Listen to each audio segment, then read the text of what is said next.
Good evening, it's evening time. My name's Peter Chatfield and I've come along to do this for you, to allay some of your fears about Islam. I'm at the moment, if you're wondering why I'm laying like this, it's because I'm in a hospital bed and I'm facing death, certain death, quicker than, say, most of you out there, even though Allah subhanahu wa ta'ala knows best. I'd like to speak to people in general about Islam and what it is and what it is not. Because I know that today we are looked at like we are some kind of poison. The news that is reaching the average person out there is derogatory nonsense that doesn't portray or even come near Islam and what it is and what it is not. 15 years ago, I picked up a book called the Quran, and I opened it and I started to read it. What I realized was that the Quran was a way of life.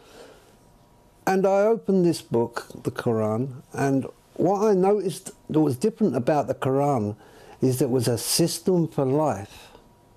It actually works. As I read through, and I read the surahs, the meanings, and I got my head out of the red top syndrome, you know, the papers that you buy in this country. What I realised was Islam was a very beautiful religion, or system for life. And I prefer to call it a system for life. When I picked up the Quran, I noticed in there that it was very straightforward reading. It was very light on the head, and as I adjusted to it, yes, I became Muslim. So I make no mistake about that. I sit here talking to you tonight as a Muslim, and 15 years ago that gift was given to me.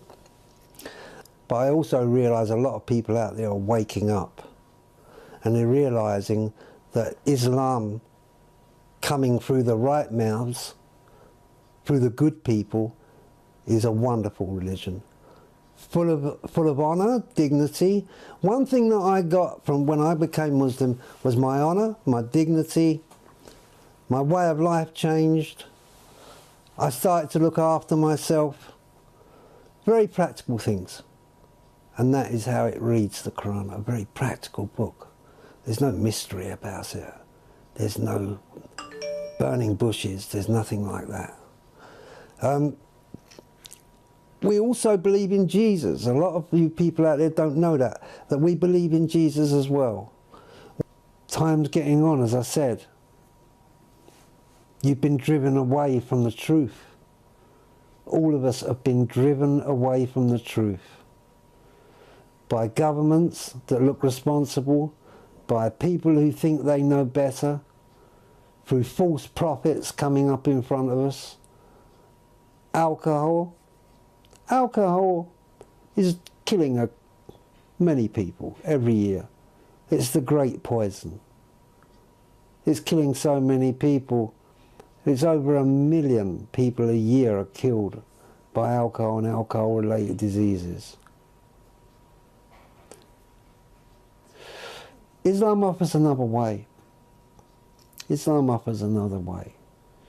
A way that we should have a good look at. And if you are fair in your judgment and you want a life that is complete, then come to Islam and have a look for yourself and see what's really going on. Find yourself a Quran. The Quran will tell you how to live. That's the difference. It will give you an idea how to live in peace and harmony and dignity. It does actually give a recipe for that in the Quran. The other books don't do that in such a formal way as the Quran. I'm soon to leave this earth, and I would like to leave behind something better. I hope you've enjoyed what I've said. Assalamu alaikum. Her brother Matt was a student at the University of North Dakota, In March, a house fire ended his life. Matt was 21. He was very tender. From a little boy, he was always just, he had a huge heart. Good to see you. Same to see you, Doc. And Tom, he now lives with that same heart. You look awesome. I'm telling you, I feel awesome. When you get your license, you check that box, and you think it's just a small thing. At 16, Matt signed up to be an organ donor. There was no alternative for me except a transplant. Because of Tom's age and other health concerns, 5 different hospitals refused to consider him for a heart transplant. But the Mayo Clinic gave Tom a lifeline, putting him on a waiting list for a new heart. I am tickled that I am